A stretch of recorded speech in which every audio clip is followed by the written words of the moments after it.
Hello everyone, welcome to my channel learning humanities hub. कैसे हैं आप लोग? आई होप आप लोग सब लोग बहुत अच्छे होंगे। आपकी स्टडीज़ भी रेगुलर होंगी, वेकेशन भी एंजॉय कर रहे होंगे, सारे काम आप रेगुलरिटी से कर रहे होंगे। स्टूडेंट्स, मैंने आपको लास्ट टाइम बताया था कि मैंने अपने पार्ट 1 और पार्ट 2 दोनों के ही डिस्क्रिप्शन बॉक्स में नोट्स का लिंक प्रोवाइड करा दिया है। ठीक है, आप लोग उसको चेकआउट करिएगा। वो लिंक्स जो हैं, जो नोट्स हैं, बहुत ही यूज़फुल हैं। उसमें शॉर्ट स्टडी के लिए, इवन डिटेल स्टडी के लिए भी उसमें सारे पॉइंट्स मेंशन किए गए हैं। ठीक है, वो सीबीएसई के थ्रू मैंने कुछ नोट्स निकाले हैं, दे आर वेरी यूज़फुल। तो उनको ज़रूर पढ़िएगा और उनसे आप पूरे चैप्टर में उसका समराइज़ कर पाएंगे और अच्छे से समझ पाएंगे। तो प्लीज़ अपने डिस्क्रिप्शन बॉक्स में जाके ज़रूर चेक कर लीजिएगा। आज हम शुरू करेंगे पार्ट 3 चैप्टर 1 का। तो हमने इससे पहले वाले क्लास में क्या क्या पढ़ा था कि सील्स, ब्रिक्स और बेट्स, स्क्रिप्ट के बारे में हमने पढ़ा था, आर्कियोलॉजिस्ट की ओपिनियन के बारे में पढ़ा था, एंशिएंट ओपिनियंस क्या थे उसके बारे में पढ़ा था, end of civilization, Harappa civilization का एंड क्यों हुआ उसके रीजंस पढ़े थे। ठीक है, और जहाँ की जब हड़प्पा सिविलाइजेशन के बारे में पता किया तो एक तरह के आर्कियोलॉजिस्ट ने क्या किया था, एक पुरानी सभ्यता को उसको डिस्कवर किया था, लेकिन उसके साथ साथ एक नई चीज़ों का भी डिस्कवर हुआ था, क्योंकि उसमें जो एविडेंसेस मिल रहे थे वो क्या थी, नई नई चीज़ें थी। तो उसका डिस्कवर होना मतलब एक तरह से new civilization and old civilization एक साथ इस्टेब्लिश हो रहे थे। ठीक है, और उसके बाद हमने क्या पढ़ा, एंड ऑफ हड़प्पा सिविलाइजेशन पढ़ा। और क्या पढ़ा, जॉन व्हीलर जो एएसआई के जनरल थे, ठीक है, उन्होंने क्या किया था कि मून्स को एक्सकेवेट करवाना शुरू कर दिया था हॉरिजॉन्टल वे में। ठीक है, वो बहुत ज़्यादा मतलब कंफ्यूज थे, कनिंगम कन्फ्यूजन पढ़ा था हम लोगों ने।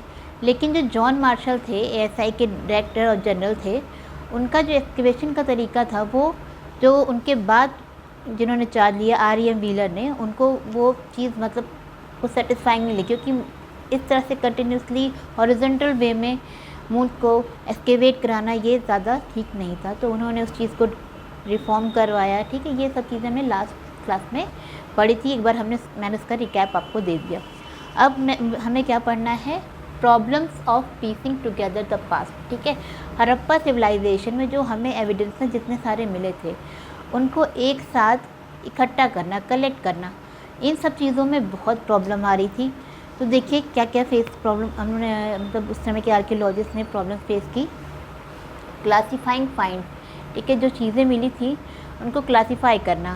ठीक, इन टर्म्स ऑफ मटेरियल, मतलब मटेरियल के टर्म्स में जो चीज़ें मिली थी क्या क्या, जैसे स्टोन, आइवरी, बोन, ये सब चीज़ें, इन सबको मतलब क्लासीफाई कर पाना बहुत मुश्किल हो रहा था आर्कियोलॉजिस्ट के लिए। इन टर्म्स ऑफ फंक्शन, उन जो चीज़ें मिली थी उनके फंक्शंस क्या क्या हैं, क्योंकि वो जो एविडेंस थे उसके बारे में कुछ समझ नहीं आ रहा था आर्कियोलॉजिस्ट को। तो उसको कैसे जो चीज़ें मिल रही थी, जो मटेरियल मिल रहे थे, उनके फंक्शन क्या क्या है, इसमें बहुत सारी प्रॉब्लम्स आ रही थी। तो as a artifact is a tool और ornament something for ritual purpose. ठीक है, जो टूल मिल रहे थे, ऑर्नामेंट मिल रहे थे, इन सब का मतलब जो पर्पस था, ये उन एविडेंसेस का पर्पस क्या था, उनका यूज़ क्या था, ये सब चीज़ें मतलब कलेक्ट करने में उनका यूज़ क्या था, इन सब चीज़ें में बहुत प्रॉब्लम आ रही थी।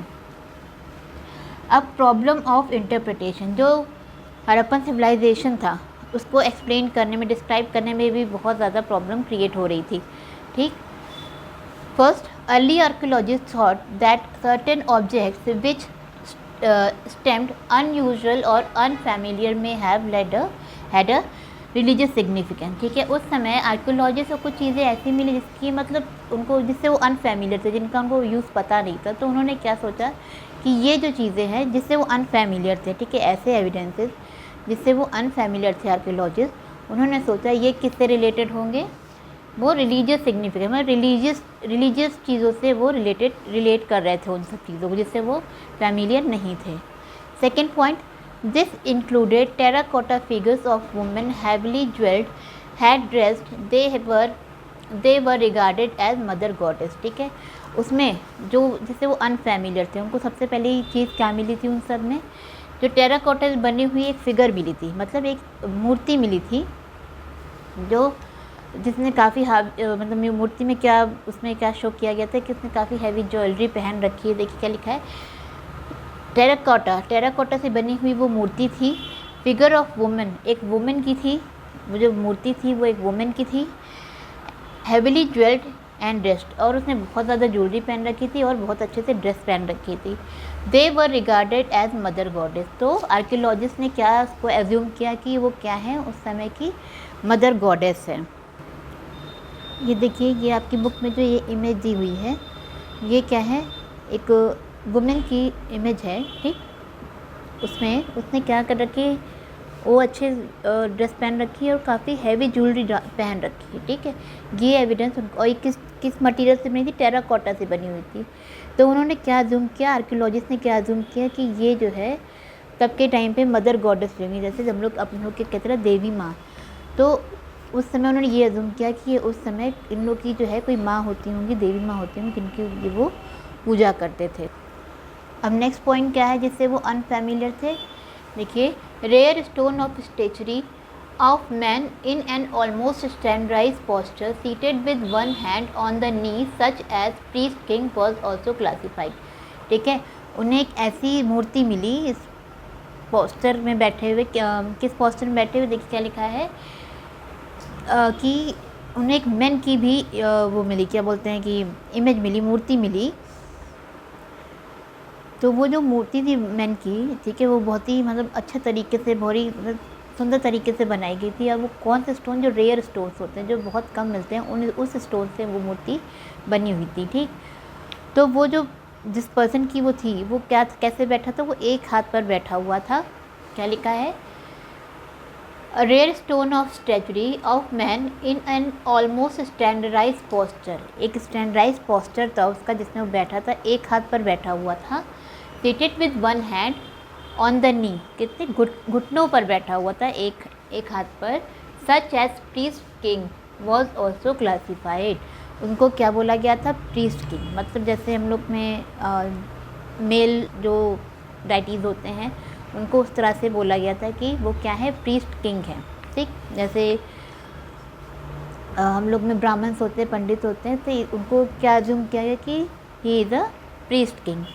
Next point, in other instances structure have been assigned ritual significance, they include the great bath and fire altars found at Kalibangan and Lothal, ठीक है। और अदर एग्जाम्पल्स इंस्टेंसेस क्या मिले थे कि हमें ग्रेट बाथ मिला था। ग्रेट बाथ भी यही बताया गया था कि वो रिचुअल पर्पस से, रिलीजियस पर्पस से उसका यूज़ करते हैं, जितने भी धार्मिक काम होते हैं उसके लिए ग्रेट बाथ का यूज़ किया जाता है। और जो फायर ऑल्टर्स मिले थे कालीबंगन और लोथल में, वो फायर ऑल्टर क्या थे, मतलब जो आग वाग जलाई जाती है, वो भी क्या माना गया था, आर्कियोलॉजिस्ट ने यही अज्यूम किया था कि वो किसी रिचुअल से, मतलब किसी रीति रिवाज के लिए वो बनाया गया है, और उसका जो सिग्निफिकेंस है वो रिलीजियस है, ठीक है। तो ये क्या है, इनका एक ये, क्योंकि वो अनफेमिलियर थे, ठीक है, उनको इन सब चीज़ों के बारे में पता नहीं था, जिससे वो मतलब फैमिलियर थे, वो तो उन्होंने बता दिया कि ये चीज़ इसलिए यूज़ होती है, ये चीज़ इसलिए यूज़ होती है। बट जैसे वो अनफेमिलियर थे, उन्होंने उसको किससे जोड़ा, रिलीजियस पर्पस से उसको जोड़ा। कुछ प्लांट्स के मोटिव्स मतलब होता है सैम्पल, ठीक है। कुछ प्लांट्स के भी मोटिव्स मिले, देखिए। In other plants motives are thought to indicate mature worship, ठीक है। जो प्लांट्स के मोटिव सैंपल मिले उसको क्या बोला आर्कियोलॉजिस्ट ने कि ये मतलब किसको इंडिकेट कर रहा है, मैच्योर वर्शिप को वो इंडिकेट कर रहा है। Some animals such as one horned animal, कुछ ऐसे एनिमल्स की डिपिक्शन मिली जिसकी सिर्फ एक सींग थी, एक हॉर्न था। Often called the unicorn depicted on seals to be mythical, ठीक है। वो जो यूनिकॉर्न मतलब क्या होता है, वैसे हम यूनिकॉर्न को हॉर्स को बोला जाता है, लेकिन जो सील्स पर डिपिक्शन मिली थी, एक हमने फर्स्ट पार्ट में पढ़ा था कि सील्स पे बुल की हमें डिपिक्शन मिली है। कुछ सील्स ऐसी भी मिली जिस पे यूनिकॉर्न मतलब हॉर्स की डिपिक्शन इमेज पाई गई थी, जो वन हॉर्न की थी, ठीक। Often called the unicorn depicted on seems to be mythical, और इसको मिथिकल मतलब पुराणों से जोड़ा गया, ठीक है। उस समय जो पुराण होते थे उससे उसको कनेक्ट किया गया।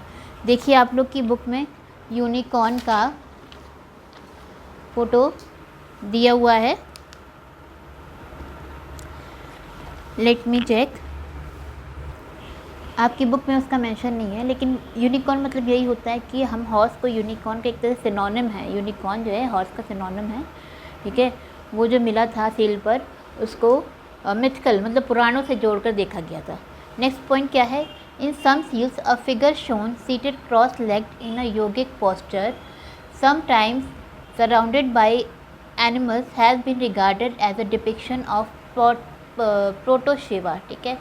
एक फिगर उनको ऐसी मिली थी, एक मूर्ति उनको ऐसी मिली थी जो क्रॉस लेग्स को क्रॉस करके बैठी हुई थी योगिक मतलब पोस्चर में, जैसे हम लोग योगा करते हैं ना तो लेग को क्रॉस करके बैठते हैं, वैसे ही उनको एक फिगर मिली थी जिसको उन्होंने क्या अज्यूम किया, क्या माना कि वो किसकी है, प्रोटो शिवा के नाम से उन्होंने उसको डिपिक्ट किया, ठीक।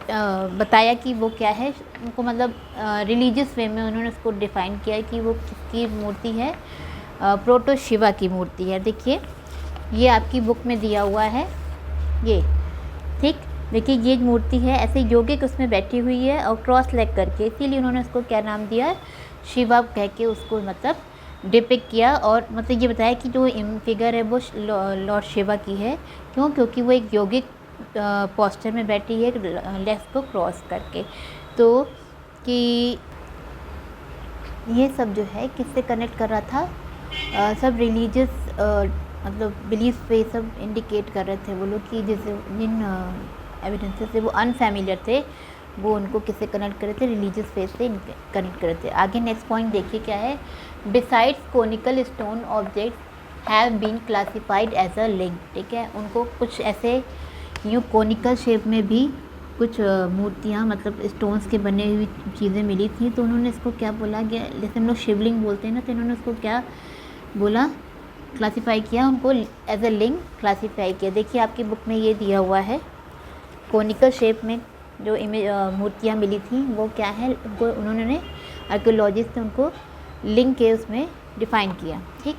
नेक्स्ट पॉइंट क्या है, the earliest religious text Rig Veda mention a God name रू, ठीक है। हम जो ऋग वेदा में जो हमारा अर्लियर टेक्स्ट है ऋग वेदा, उसमें क्या कि उसमें मेंशन अ गॉड नेम रू, उसमें एक रुद्र नाम के गॉड का मेंशन किया गया है, which is name use for Shiva in later Puranic tradition, जो बाद में पुराणों में शिवा के नाम से बताया गया, ठीक है। पहले जो रुद्र के नाम से ऋग्वेदा में बताए गए थे, अब उन्हीं को बाद में जब पुराणों में बताया गया तो उनको शिवा के नाम से सिम्बलाइज किया गया, ठीक है। और देखिए आपकी बुक में एक चीज़ और दी है, ये एक टेराकोटा से बनी हुई एक उनको मूर्ति मिली थी जो एक कार्ट, ठीक है, जैसे बैलगाड़ी जिसे कहते हैं वैसे था, जो सामान को लोड को इधर से उधर ले जाने में हेल्प करता था। ये टेराकोटा से बनी हुई, देखिए आपकी बुक में दिया हुआ है, ये कार्ट के उसमें है, ठीक है। इससे भी पता चल रहा है कि उस समय इन सब का यूज़ करते थे, ठीक। आपकी बुक में लास्ट चैप्टर का जो लास्ट पेज है उसमें ब्यूरियल्स की, देखिए ब्यूरियल्स की भी फ़ोटो दी हुई है, ये देखिए कि उस ब्यूरियल्स जिसमें हमें एविडेंसेस ज्वेलरी के और क्लासेस के बारे में पता था कि सोशल लाइफ कैसी थी, लोग क्या यूज़ करते थे, क्या पहनते थे, क्या ज्वेलरी, उनकी बोन्स के बारे में पता चला था। तो ये ब्यूरियल्स होते थे हड़प्पा सिविलाइजेशन के, ठीक है। तो यहाँ पे हमारा चैप्टर ख़त्म हो रहा है। मैं आपको कुछ क्वेश्चन, इंपॉर्टेंट क्वेश्चन भी प्रोवाइड कराऊँगी, ठीक है। और एग्ज़ाम टाइम में आपका मॉक टेस्ट वगैरह मतलब जो प्रैक्टिस भी होगी, ठीक। आज हमारी चैप्टर 1 कंप्लीट हो गया है। अब मैं नेक्स्ट चैप्टर अपना पॉलिटिकल साइंस का chapter 1 the end of bipolarity का स्टार्ट करूँगी, ठीक। अब ये मैं आज पोस्ट कर देती हूँ। ये पार्ट 3 हमारा ये first chapter brick beads and bones history का कंप्लीट हो गया है। आई होप आपको ये वीडियो अच्छा लगे, और अगर अच्छा लगे तो लाइक सब्सक्राइब शेयर करें, ठीक है। और सबसे इम्पोर्टेंट बात यह है कि रेगुलरली करंट अफेयर्स ज़रूर चेक करते रहें, ये आपके फ्यूचर में काम आएगा, जब आपको कॉम्पिटिटिव लेवल्स पे बहुत काम आएगा, ठीक। दूसरी बात ये कि डिस्क्रिप्शन बॉक्स में नोट्स चेक करना ना भूलें, क्योंकि बहुत इम्पॉर्टेंट है वो आपकी पढ़ाई के लिए, ठीक। तो चलिए फिर मिलते हैं अपने नेक्स्ट वीडियो में नए चैप्टर के साथ पॉलिटिकल साइंस के द एंड ऑफ बाइपोलैरिटी। तब तक आप अपना ख्याल रखें, और अगर वीडियो अच्छा लगा हो तो लाइक सब्सक्राइब और शेयर करें। Bye tata, take care. और एक और इम्पॉर्टेंट बात, सॉरी मैं बार बार tata bye bye take care कह रही हूँ, लेकिन एक और इम्पॉर्टेंट बात, अगर आपको ऑनलाइन ट्यूशन्स चाहिए तो please contact me through my comment, ठीक है। मैं आपको ऑनलाइन ट्यूशन्स प्रोवाइड करा दूँगी। बाकी और कोई हेल्प चाहिए तो आप मुझे कमेंट के थ्रू पूछ सकते हैं, कोई क्वेश्चन हो, कोई क्वेरीज़ हो तो बी फ्रैंक, आप अपने क्वेश्चंस मेरे कमेंट के थ्रू पूछ सकते हैं। चलिए अब फाइनली मैं टाटा बाय बाय करती हूँ और मिलते हैं फिर नेक्स्ट वीडियो में। Please like subscribe my channel. Take care, bye.